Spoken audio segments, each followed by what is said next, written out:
During a White House event honoring veterans, Elon Musk's 5-year-old son wandered quietly away from the crowd. He found an elderly soldier sitting alone on the lawn. The boy's question, and the veteran's answer, will change both of them. The south lawn was spotless. Rows of white chairs gleamed under the bright afternoon sun, and military flags stood still in the heat. The sound of leaves rustling from nearby trees, mixed with the occasional notes from a marine band warming up nearby. The crowd was gathered in respectful silence. People wore pressed uniforms, dark suits, and shiny medals. The event honored the nation's oldest living defenders. In the center of the scene was a stage draped with American flags, flanked by gold eagle podiums, and backed by the presidential seal. Important guests filled the front rows. Reporters gathered at the sides. Just behind the crowd, off camera, stood Elon Musk and his son. Elon adjusted his tie, something he rarely did anymore. But today wasn't about him. It wasn't about technology or Mars. It was about memory, about a legacy not built in labs or spreadsheets. Elon was there not as a celebrity, but as someone connecting the future to those who fought for the past. His son, S, held tightly to his hand. The boy wore a small navy blazer, a light blue shirt, and white sneakers, his favorite because they made him feel quick. X's eyes flicked from soldier to soldier, taking everything in. "Daddy," he whispered, "are these real soldiers?" Elon leaned down. "Some of them are. They fought long ago. Some still are." He paused. "Did they fight in a war?" X asked. Elon nodded. "Yes, some fought and won. Some came home, some didn't." The boy stayed silent after that. He gripped his father's hand more firmly. Then a loudspeaker announced the president's arrival. The Marine band played "Hail to the Chief," and everyone rose together. X tugged at Elon's jacket. "Can I go sit down? There aren't many seats left. I don't want to watch speeches. I want to see the soldiers." Elon hesitated but then nodded. "Okay, but stay close. Keep me in sight." X nodded and slipped away along the edge of the lawn. His small steps made no sound on the neatly trimmed grass. Elon turned back to the stage as applause started. He thought his son would stay on the walkway, looking at the flags or asking someone in uniform questions.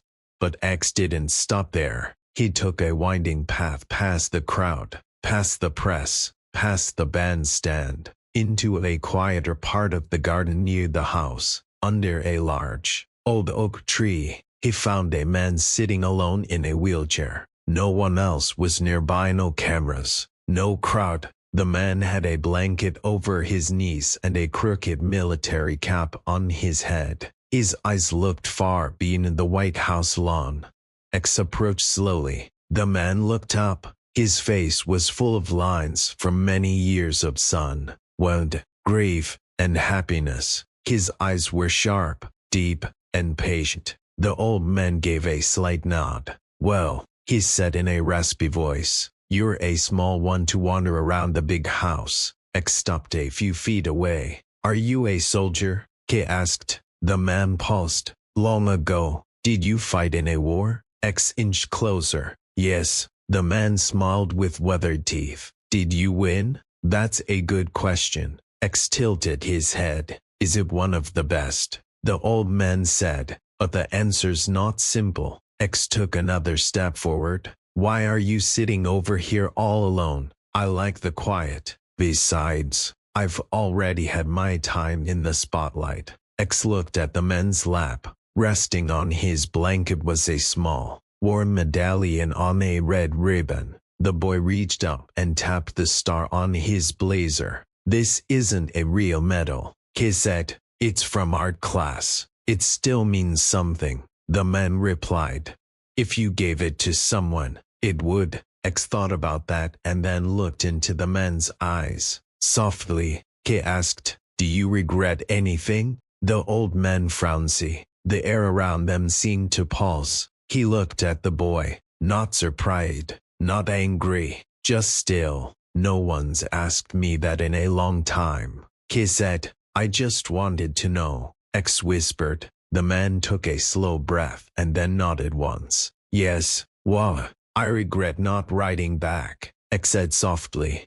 He furrowed his brow. To whom? My brother, the man answered. I was overseas. He wrote me every month. I meant to reply, always meant to, but war makes you forget time, he added, looking down at the medallion resting in his lap. Then he was quiet. X's voice dropped. Did he get hurt? He did, but he was brave. Did he know you loved him? The old man looked away for a moment, staring at the top of an oak tree. I don't know. I think he did, Hex said quietly. The man smiled again. Thanks, kid. They sat in silence. After a moment, the old man reached into his coat pocket and pulled out something small, a second medallion. Whereas, dented, faded, he held it out.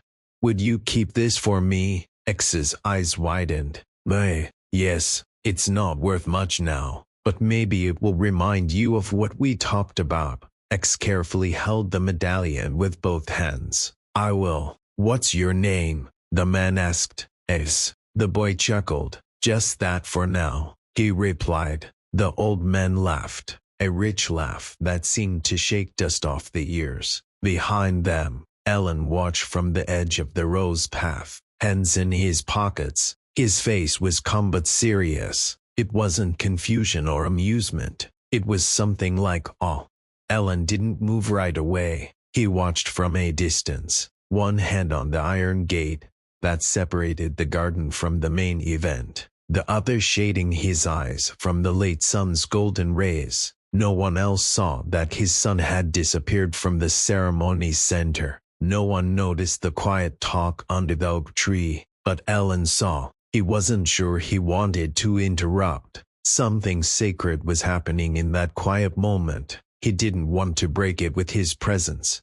When he saw the old man pick up the medallion and offer it to X, he felt a shift in the air. Not a warning, but a call. He stepped forward slowly. His shoes made faint crunches on the gravel path. The veteran looked up when Ellen approached. So did X, who was holding the medal close to his chest, like a sunny stone. I hope I'm not interrupting, Ellen said softly. The man smiled, unbothered. Not at all, he answered, just sharing a bit of history. Ellen knelt beside the bench and offered his hand.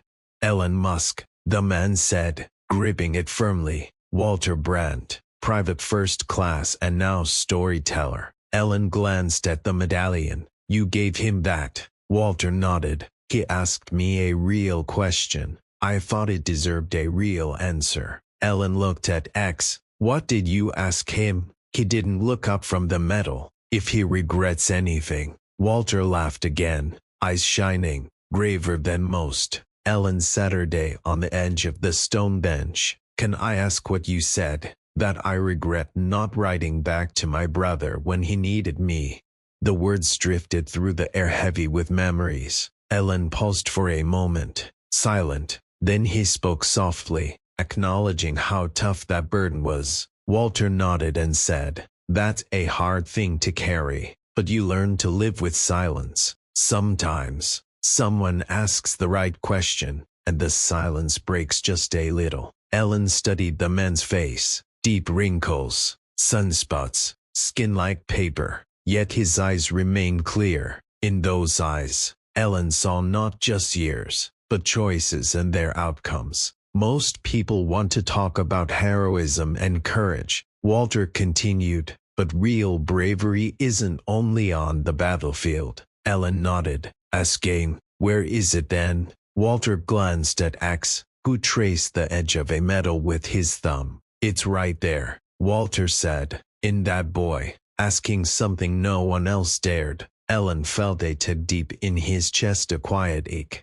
He has a habit of that, he said. Walter leaned back and looked at the sky through the leaves. After the war, we didn't talk about regret. We came home smiling for cameras, shaking hands, but no one asked what we didn't say or do. The letters left unsent, the tears we didn't cry. His voice softened. Now, it's 100. I wonder what might have changed if someone had. Ellen looked at his son again. X seemed oblivious to the adults watching. He hummed softly, holding the medal like a treasure. Then he looked up and asked, "Do you think he forgave you?" Walter blinked. "Your brother," X said gently, "even if you didn't write." The old man's throat moved, but he stayed silent. "I hope so," Walter said finally, "but maybe today. I finally forgave myself." Ellen swallowed a lump in his throat. It had been years since anything shook him like this. "I used to think progress was speed," he said suddenly. "The faster we solved problems, the farther we'd go. But I've learned it lately. Sometimes it's about slowing down." Walter nodded. "That's where tough questions live." They sat her day quietly again. Not awkward, but full. Then X, eyes shining with quiet wonder, looked up and asked, "Can we take him something tomorrow?" "Oh," Ellen asked. "Mr. Walter," X said, "maybe I can give him one of my drawings." Walter smiled. "I'd like that." Ellen paused, then nodded. "We'll come back if you're still here." Walter looked past them toward the lawn filled with chairs and noise. "I'm old," he said, "but I'll stay long enough to remind someone else." X tapped at Ellen's sleeve. "Can I wear the medal tonight?"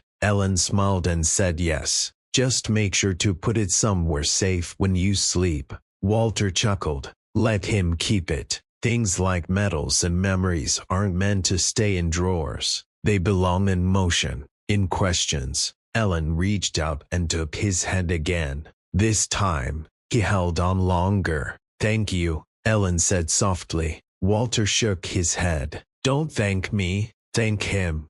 Walter saw the man, not the uniform. As they stood and headed back through the crowd, Ellen gently placed a hand on his son's back. X looked up. "Daddy?" "Yeah," Ellen said. "Do you have any regrets?" Ellen paused, looking across the lawn, then down at the boy beside him. For a moment, he answered honestly. "Sometimes," he said, "but talking to you helps me see them clearer." X didn't reply. He just took his father's hand and kept walking. The next day, the air in Washington changed. A breeze stirred over the south lawn, not enough to cool the summer heat, but enough to make flags flutter and trees whisper. Only children and old souls noticed that kind of quiet movement. Elon Musk returned to the White House that afternoon, but not for a meeting or event. Instead, he came for something quieter. He moved slowly along the stone path, walking at a calm pace, a small hand clutched tightly in his. The boy wore the same navy blazer, but had added something new around his neck. A medallion Walter had given him, hanging from a red yarn string Evelyn helped him tie that morning. In X's other hand was a crumpled sheet of paper, colored with crayons and tightly held. Walter Brand's Saturday beneath the oak tree in the far corner of the garden, where they had last left him. His blanket was pulled over his knees, his cap tilted just a little crooked. His eyes looked past the present, somewhere far away. Still, when he saw them coming, he smiled. "Look who came back," he said. His voice was rougher today but full of warmth. X ran ahead and held out the paper like a prize. "I drew this for you." Walter took it with trembling hands. It was a simple picture of two stick figures, sitting on a bench under a tree. One wore a cap, the other had a medal around his neck. Between them, X had drawn a bright yellow sun, and written a short note in blocky letters. It said, "It's okay to remember." Walter stared at the drawing for a long time. Then he carefully folded it and slipped it into his jacket pocket. "I've been waiting for this," he said softly. Ellen smiled, unsure if they'd find him here again. Walter leaned back a little. "I don't have anywhere more important to be." They all shared a gentle laugh. Ellen fetched a folding chair nearby and set it down. They Saturday under the shade, the city silent behind the garden walls. The noise of the world faded into the wind and distant birds. X reached out and touched Walter's hand. You said you never wrote to your brother. Did you ever try after that? Walter was quiet for a moment. Then he nodded slowly. I did once. He reached inside his jacket and pulled out an old, worn piece of paper. Its creases and tears showed how often it had been folded. I wrote it in Friends, he said, just 3 days after I got the news.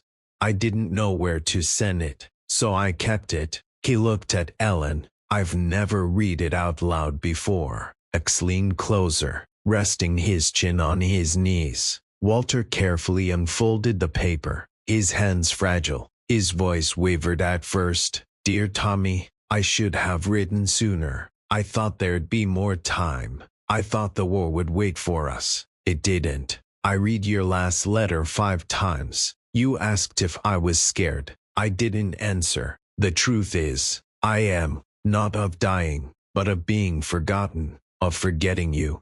You always knew how to laugh through tough times, but I never did. I wish I could hear that laugh again. I don't know if heaven exists or if you're looking down. Maybe you're still laughing. I just hope you know I loved you wherever you are. I'm sorry I never said it out loud when it counted. Walter's voice trembled as he finished. The silence that followed was heavy. Even X didn't speak. Ellen blinked and gently placed a hand on Walter's shoulder. Thank you for sharing that, he said. Walter wiped his eye quickly. I kept that letter for 76 years. It's strange, but I didn't realize I still had it until last night. I found it in the lining of an old jacket. He looked at X. Maybe I wasn't meant to find it until you asked me that question. X's voice was barely a whisper. Can I keep it? Ellen looked sharply at Walter, but Walter just smiled. Why would you want something like that, kid? X thought for a moment. Because it's full of love, even the kind that hurts. Walter opened his mouth, then closed it again. He nodded slowly. He carefully refolded the letter more slowly this time and handed it to X. Then he told him, take care of it. X held it gently, as if it were made of glass. Ellen watched quietly, overwhelmed by an unfamiliar feeling he couldn't quite name. After a moment, he rose to his feet. Can we get you anything? Water. Food. I have everything I need, the man replied. X quickly added, but maybe tomorrow we can bring you something again. Walter smiled. That would be nice. Ellen nodded. Then we'll see you tomorrow. As they moved back through the garden, with X clutching the letter to his chest and the metal resting against his heart, Ellen finally broke the silence.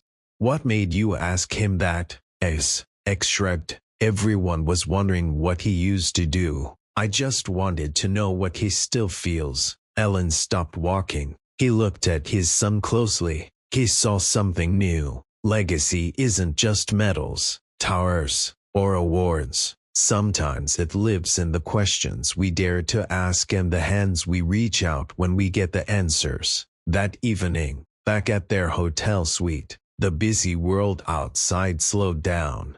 Washington's light shimmered faintly through the window like a distant star, quiet and cold. Inside, something simpler was happening. X Saturday cross-legged on the bed, wearing pajamas decorated with stars and rockets. The medallion Walter gave him still hung around his neck, a bit too big. The ribbon slipped off his small shoulders sometimes. In his hands was the folded letter he hadn't let go of since Walter passed it to him. Ellen stepped out of the next room with 2 mugs of warm milk. He handed X the smaller one and Saturday down nearby. His tie was loose, and the top 2 buttons of his shirt were undone. For a moment, they Saturday quietly and drank. Then X looked up. Daddy. Ellen looked over, his mouth halfway to his lips. Yeah, do you have a letter like that? X asked. Like Walter's. Yeah,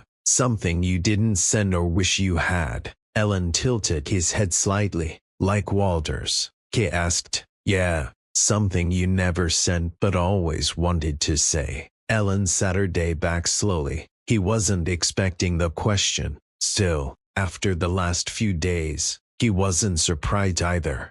He placed the mug on the table and rubbed the back of his neck. Maybe I do.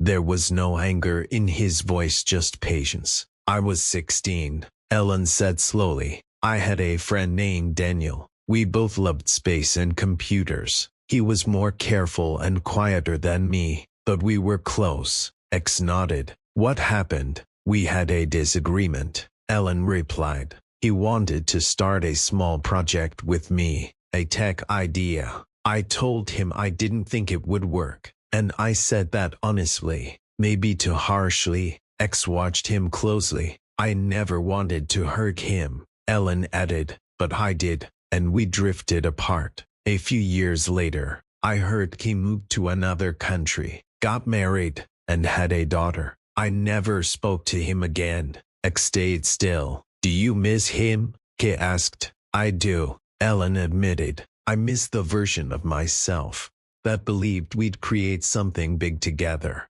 X leaned forward, still holding the letter. Why didn't you tell him? Ellen paused, thinking. I thought I was right. Maybe I was. Still, being right doesn't always mean being kind. That filled the silence. Not heavy, just full. X unfolded Walter's letter and looked at it again. Then he whispered, you could still write to him. Ellen smiled. Even if he doesn't read it. X nodded. That's what Walter did. But, Ellen's smile widened. Yeah, he waited too long. He leaned forward. Do you think I should write to him? Ellen said quietly. I think it could help you remember the part of you that wanted to build something together. He reached out, took the letter from X, not to keep it, but to look at it carefully.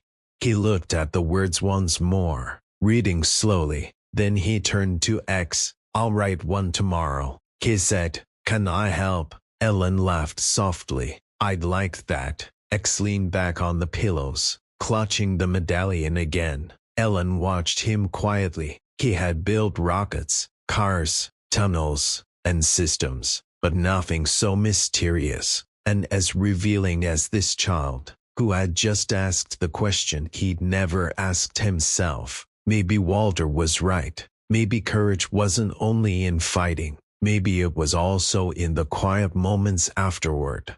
When a small voice asks a question no one else thought of. On the morning they left for California, Washington's sky was gray and cloudy but still quiet. It looked like the whole city had stopped to listen. Ellen canceled one meeting. It was an easy one too. Skipped short, scripted, low stakes, but after everything, it didn't feel right to go back to normal just yet. Instead, they visited the White House one last time. The event was over. The crowds had left. Walter was still there. This time, they found him not under the oak tree, but inside a side room near the library. He sat in a wheelchair beside a large window overlooking the lawn. A nurse sat nearby, reading quietly. When he saw them, Walter smiled as if he had been expecting them. Back again? He asked softly, his voice thinner. We brought you something, X said. He stepped forward, holding a small shadow box. They picked this up early this morning. Inside, carefully arranged, was Walter's letter behind glass. Above it, Ellen had added a brass plaque with the words, Private First Class Walter Brand, finally answering his question. Walter's hands trembled as he reached for it. That's something. You don't have to keep it, Ellen said gently. We just wanted you to see it framed. Walter shook his head. No, this stays with me. X reached into his pocket and pulled out the medallion. I want to give this back, he said quietly. Walter frowned. Why? Because you gave me something better, X replied.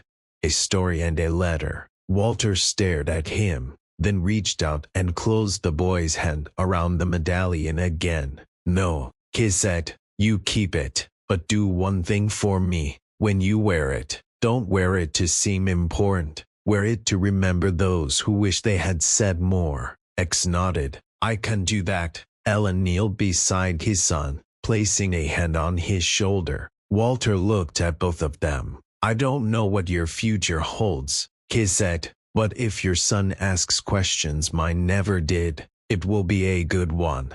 They Saturday quietly after that, with no speeches or ceremony, just three men, from three generations, one at the start, one in the middle, one nearing the end. When they finally stood to leave, Walter called out, "Elon, yes, tell your son I didn't regret everything." Elon smiled. "I think he already knows," he replied. That night in California, after unpacking and telling stories, Elon entered X's room. The boy was already asleep, the medallion resting on his nightstand.